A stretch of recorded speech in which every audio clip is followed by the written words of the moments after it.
Bom dia, pessoal! Tudo bem? Falarei nesse vídeo sobre história do Brasil. Meu nome é Marilúcia da Costa Pinheiro. O tema que abordarei nesse vídeo será a ditadura militar.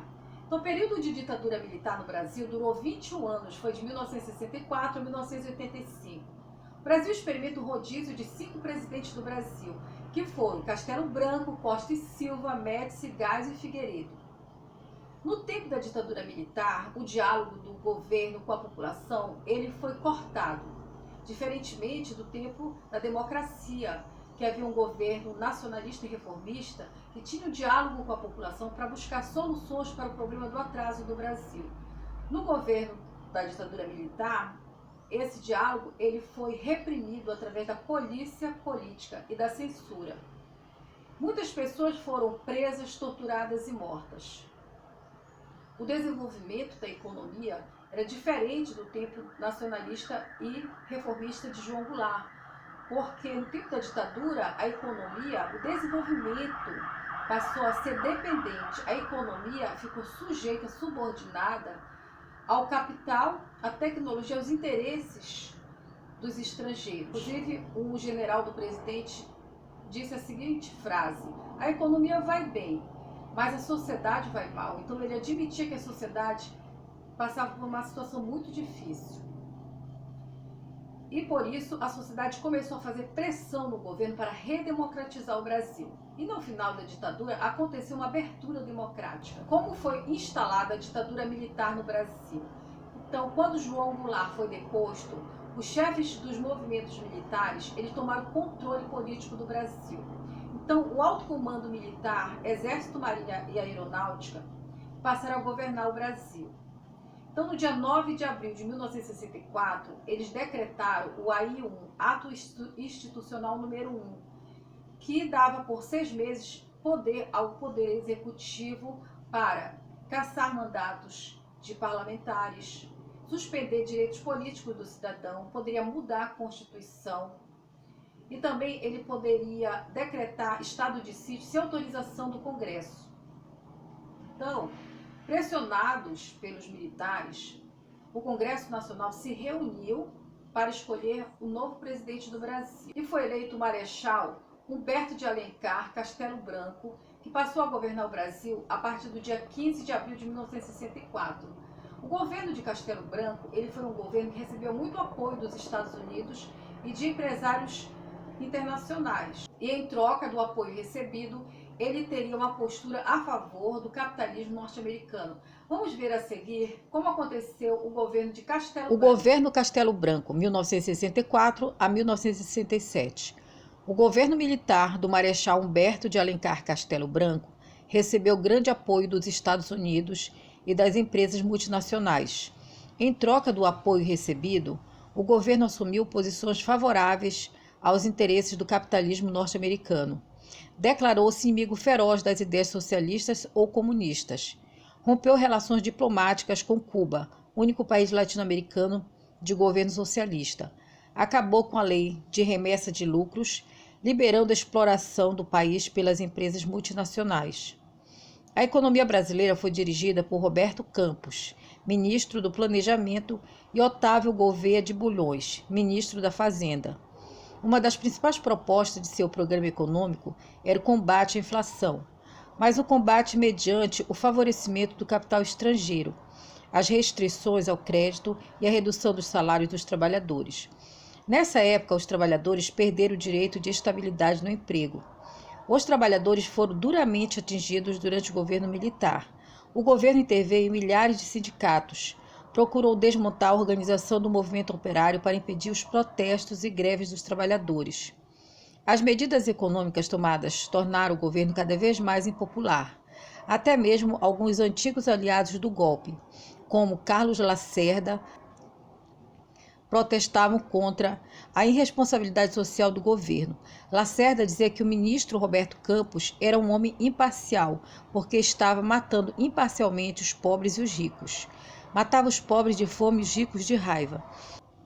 Em 1965, foram realizadas eleições para os governos estaduais. As oposições ao regime militar conseguiram significativas vitórias. O governo federal decidiu, então, tomar novas medidas de força. Foi decretado o Ato Institucional número 2, que estabelecia mais poderes para o presidente cassar mandatos e direitos políticos.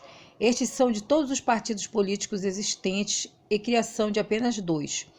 Um para apoiar totalmente o governo, Arena, Aliança Renovadora Nacional, e outro para fazer uma oposição bem comportada, MDB, Movimento Democrático Brasileiro. Foi criada também a Lei de Segurança Nacional, que enquadrava como inimigos da pátria aqueles que se opunham à ditadura militar. Veio depois o Ato Institucional número 3, acabando ainda mais com a democracia no país. Esse ato estabelecia o fim das eleições diretas para governadores e prefeitos das capitais. A partir de então, os governadores seriam indicados pelo presidente para aprovação das assembleias legislativas e os prefeitos seriam indicados pelos governadores. Decretou-se também o Ato Institucional número 4, que dava ao governo poderes para elaborar uma nova Constituição.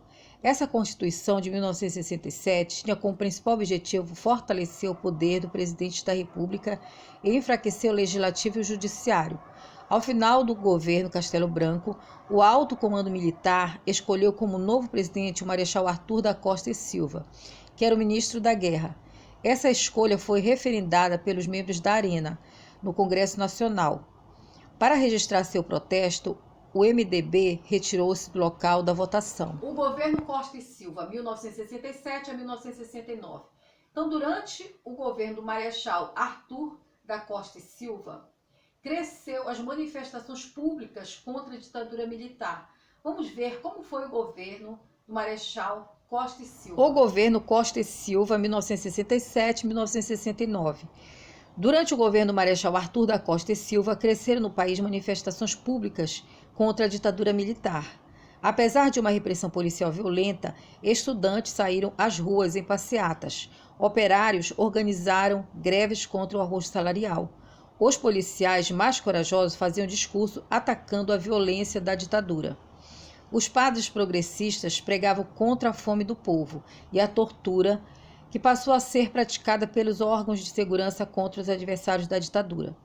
No Rio de Janeiro, em 1968, mais de 100 mil pessoas saíram na rua em passeata, protestando contra o assassinato do estudante Edson Luiz, de 18 anos, pela polícia. Arrependido por ter apoiado a ditadura no início, Carlos Lacerda tentou unir as diversas correntes políticas existentes numa frente ampla para lutar por uma nova Constituição, pela anistia, por eleições diretas. Procurou, então, seus antigos adversários, como os ex-presidentes Juscelino Kubitschek e João Goulart. Diante das pressões da sociedade em favor da democracia, o governo militar reagiu furiosamente. Foi decretado o Ato Institucional número 5, o AI-5, o mais terrível instrumento de força lançado pelo regime militar. Utilizando o AI-5, o governo prendeu milhares de pessoas em todo o país, entre elas Carlos Lacerda, o Marechal Lott e Juscelino.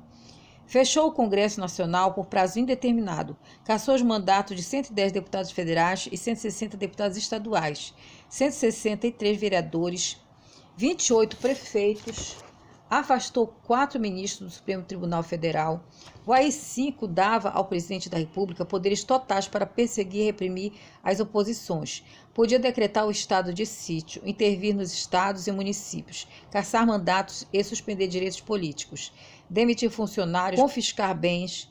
Tamanho era o poder do presidente que seus atos não podiam sequer ser submetidos à apreciação do judiciário. Mesmo sendo militar linha dura, Costa e Silva não queria passar para a história como o criador do Ato Institucional número 5. Por isso, confiou ao seu vice-presidente Pedro Aleixo, que era contra o AI-5, a missão de elaborar nova Constituição que substituísse toda aquela legislação arbitrária. A nova Constituição estava praticamente concluída. Quando Costa e Silva ficou gravemente doente e afastou-se da presidência, uma junta militar composta pelos ministros do Exército, da Marinha e da Aeronáutica impediu o vice-presidente Pedro Aleixo de assumir o poder. Não confiavam no político civil. A junta militar governou durante 2 meses, 31 de agosto a 22 de outubro de 1969. Nesse curto período, alterou profundamente a Constituição de 1967, dando origem ao novo texto constitucional de 1969. Reconhecendo a impossibilidade de Costa e Silva recuperar a saúde, a junta militar declarou a extinção de seu mandato. Indicou o seu sucessor, o general Emílio Garrastazu Médici. Em 22 de outubro de 1969, o Congresso foi reaberto. Depois de 10 meses, nele não mais estavam presentes os deputados federais cassados pelo AI-5. A Arena referendou a indicação do general Médici para a presidência. O governo Médici, 1969 a 1974. O governo Médici, ele foi campeão do poder da violência de repressão contra a sociedade. Vamos ver a seguir como aconteceu o governo Médici, 1969 a 1974. No governo Médici, os direitos fundamentais do cidadão estavam suspensos. Qualquer um podia ser preso se fosse do desejo do governo. Nas escolas, nas fábricas, na imprensa, nos teatros, a sociedade brasileira sentia a mão de ferro da ditadura. Para encobrir sua face cruel, o governo gastava milhões de cruzeiros em propaganda demagógica destinada a melhorar sua imagem junto ao povo. Um dos slogans dessa propaganda dizia: Brasil, ame-o ou deixe-o. Na prática, isso significava o seguinte: ou você apoia o regime militar ou abandona o país. Os meios de comunicação, jornais, livros, discos, músicas, peças de teatro, etc., eram vigiados pela polícia. Tudo o que desagradasse ao governo era severamente censurado. A ditadura não admitia críticas, nem oposição pacífica. Talvez por isso surgiram vários grupos guerrilheiros que se lançaram à luta armada. Realizaram diversos assaltos a bancos em busca de dinheiro para financiar a luta política. Sequestraram diplomatas estrangeiros para trocá-los por companheiros presos, que estavam sendo torturados nos porões dos órgãos de segurança. Entre os mais famosos líderes guerrilheiros deste período citam-se o ex-deputado comunista Carlos Marighella e o ex-capitão Carlos Lamarca e Oswaldo Orlando da Costa. Todos esses líderes e seus grupos guerrilheiros foram esmagados pela repressão militar. No plano econômico, o governo Médici foi marcado por período de desenvolvimento que a propaganda oficial chamou de milagre brasileiro. Comandada pelo ministro da Fazenda, Delfim Neto, a economia cresceu a altas taxas anuais, tendo como base o aumento da produção industrial, o crescimento das exportações e a acentuada utilização de empréstimo do exterior. Em compensação, o governo adotou uma rígida política de arrocho salarial, diante da qual os trabalhadores e os sindicatos não podiam reagir. Entretanto, o milagre durou pouco, pois não se baseava em nossas próprias forças econômicas. Estava baseado numa situação internacional favorável e na tomada de empréstimos internacionais. Ao desaparecer essa situação favorável, com o aumento do preço do petróleo no mercado internacional, a economia brasileira sofreu grande impacto. Por um lado, a inflação começou a subir. Por outro, nossa dívida externa elevou-se de forma crescente e assustadora. Teve início, então, uma longa e amarga crise econômica. O governo militar foi perdendo um de seus principais argumentos para sustentar-se no poder. A ditadura não garantia o desenvolvimento. O governo de Geisel, 1974 a 1979. Então, o presidente Ernesto Geisel, ele foi indicado pelo alto comando militar e referendado pela Arena. Ele defendia a ideia de que o governo deveria ser dado gradativamente de volta aos civis. Vamos ver a seguir como aconteceu o governo de Ernesto Geisel. Governo Geisel, 1974 a 1979.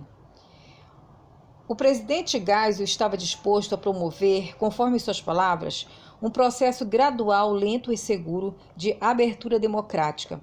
O governo começou sua ação democratizante, diminuindo a severação da censura sobre os meios de comunicação. Depois garantiu a realização em 1974 de eleições livres para senadores, deputados e vereadores. O MDB, único partido de oposição, alcançou uma vitória significativa sobre a Arena, o partido do governo. Os militares de linha dura assustaram-se com a vitória das oposições. Os comandantes dos órgãos de repressão do regime militar não suportavam a ideia de uma abertura democrática, por isso continuavam agindo com a mesma violência do período anterior. Em São Paulo foram presos e mortos nas delegacias do 2º Exército o jornalista Vladimir Herzog, 1975, e posteriormente o operário Manuel Fiel Filho, 1976. A sociedade brasileira ficou escandalizada com os atos brutais dos órgãos militares que diziam agir em nome da segurança nacional. O presidente Geisel afastou o general comandante do 2º Exército para pôr fim à onda de violência que indignava a nação. Entretanto, temendo o rápido avanço das oposições, o presidente Geisel voltou um passo atrás no processo de reabertura política. Em 1976, decretou uma lei que limitava a propaganda eleitoral dos candidatos no rádio e na televisão. Depois, em 1977, decretou uma série de normas autoritárias que, entre outras coisas, determinavam que 1/3 dos senadores seria escolhido diretamente pelo governo. Criava assim os senadores biônicos, isto é, senadores não eleitos pelo voto popular. Senadores que só podiam dizer sim ou sim, senhor, a todas as propostas do governo. No plano econômico, o governo Geisel elaborou o 2º PND, Plano Nacional de Desenvolvimento, que destacava a necessidade de expansão das indústrias de bens de produção, máquinas, equipamentos pesados, aço, cobre, energia elétrica, etc. Por isso, o governo deu andamento a grandes obras nos setores de mineração, exploração do minério de ferro da Serra dos Carajás, extração da bauxita através da Albrás e da Alunorte, e de energia, construção de poderosas usinas hidrelétricas como Itaipu, Tucuruí, Sobradinho, etc. Eram as chamadas obras faraônicas, obras monumentais, mas consideradas não prioritárias, custeadas com novos empréstimos estrangeiros. A economia mundial já não era favorável ao Brasil. Sofríamos o impacto da elevação dos preços do petróleo, pois 80% do petróleo consumido naquela época eram importados. Quase metade das receitas das exportações era utilizada para pagar o petróleo importado. Com isso, o governo ficava sem dinheiro para custear seus investimentos e partia para novos empréstimos que engordava a dívida externa. Para compensar os problemas da economia, o governo Geisel retomou sua disposição de promover a abertura política. Assim, em outubro de 1978, extinguiu o AI-5 e os demais atos institucionais que marcaram a legislação arbitrária da ditadura. O governo Figueiredo, de 1979 a 1985. Então, o governo do presidente João Batista de Oliveira Figueiredo iniciou no momento em que o Brasil começava suas críticas contra o governo autoritário e centralizador da ditadura militar. Então vamos ver a seguir como se deu o governo de João Batista Figueiredo. O governo Figueiredo, 1979 e 1985. Ao final do governo Geisel, pode-se dizer que houve certa disputa na eleição indireta para presidente da República. Em nome da Arena, disputaram os candidatos a presidente general João Batista de Oliveira Figueiredo e como vice-presidente Aureliano Chaves. Em nome do MDB, disputaram os candidatos a presidente general Euler Bentes Monteiro com o vice-presidente Paulo Brossard. O colégio eleitoral conferiu 335 votos ao general Figueiredo, contra 266 dados ao general Euler. O presidente João Batista de Oliveira Figueiredo iniciou seu governo no momento em que crescia no país a crítica política às decisões autoritárias e centralizadoras do governo militar. Diversos setores da sociedade brasileira, sindicatos de trabalhadores, grupos de empresários, igrejas, associações artísticas e científicas, universidades e imprensa passaram a reivindicar ardentemente a redemocratização do país.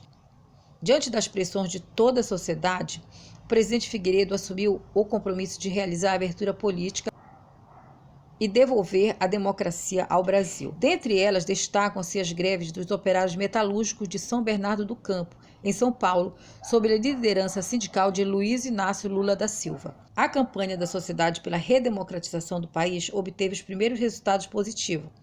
Anistia a todos aqueles que foram punidos pela ditadura militar. Assim, muitos cidadãos brasileiros que ainda estavam no exílio puderam finalmente regressar à sua pátria. Pessoas que tiveram seus direitos políticos cassados foram reabilitadas na sua cidadania. Mas a anistia não foi restrita. Milhares de militares punidos pela ditadura não puderam voltar, normalmente às Forças Armadas. Fim do bipartidarismo restrito à Arena e ao MDB. Foram criados novos partidos para disputar as próximas eleições. Surgiram então o PSD no lugar da Arena e o PMDB no lugar do MDB. Apareceram ainda partidos novos como o PT, Partido dos Trabalhadores, PDT, Partido Democrático Trabalhista, PTB, Partido Trabalhista Brasileiro e outros. Foram restabelecidas as eleições diretas para governador de estado. No plano econômico, o ministro do Planejamento, Delfim Neto, procurou executar o terceiro PND, Plano Nacional de Desenvolvimento, que tinha como principais preocupações promover o crescimento da renda nacional e do emprego, controlar a dívida externa, combater a inflação, desenvolver novas fontes de energia. Quanto ao setor energético, o governo buscou, através do PROÁLCOOL, Programa Nacional do Álcool, substituir progressivamente o petróleo importado por uma nova fonte de combustível nacional. Os outros grandes objetivos do terceiro PND não foram alcançados de forma satisfatória. Vejamos. Dívida externa. Tendo obtido empréstimo do FMI, Fundo Monetário Internacional, o Brasil teve que se submeter às exigências dos banqueiros internacionais, que passaram a ditar regras de ajustamento de nossa economia. Sem poder pagar os empréstimos obtidos, o Brasil caiu numa ciranda sem fim. Passou a pedir novos empréstimos para saldar a dívida anterior. Inflação. Provocada por uma série de desequilíbrios econômicos, a inflação começou a explodir durante o governo Figueiredo. Bateu recordes históricos, superando a cifra de 200% ao ano. A classe social mais prejudicada com a inflação foi a dos trabalhadores, que tiveram seus salários corroídos dia a dia pela alta absurda do custo de vida. Desemprego. A falta de investimentos no setor produtivo, expansão das empresas, resultou numa redução do crescimento econômico, cuja consequência social mais importante foi o aumento do desemprego. Em 1983, o desemprego em São Paulo, Rio de Janeiro e outros lugares do país atingiu uma situação desesperadora. Grupos de desempregados, para não morrer de fome, chegaram a saquear supermercados em busca de comida para a família. Com o agravamento da crise econômica, cresceu também a insatisfação popular contra o governo. Nas eleições de 1982, o povo manifestou seu descontentamento elegendo um grande número de candidatos das oposições dos principais estados brasileiros.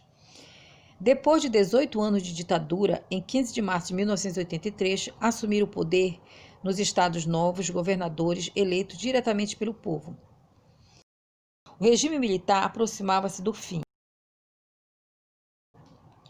Com renovada força, as oposições políticas passaram a exigir eleições diretas para a presidência da República. Então, gente, vocês gostaram desse vídeo que eu falei sobre a ditadura militar?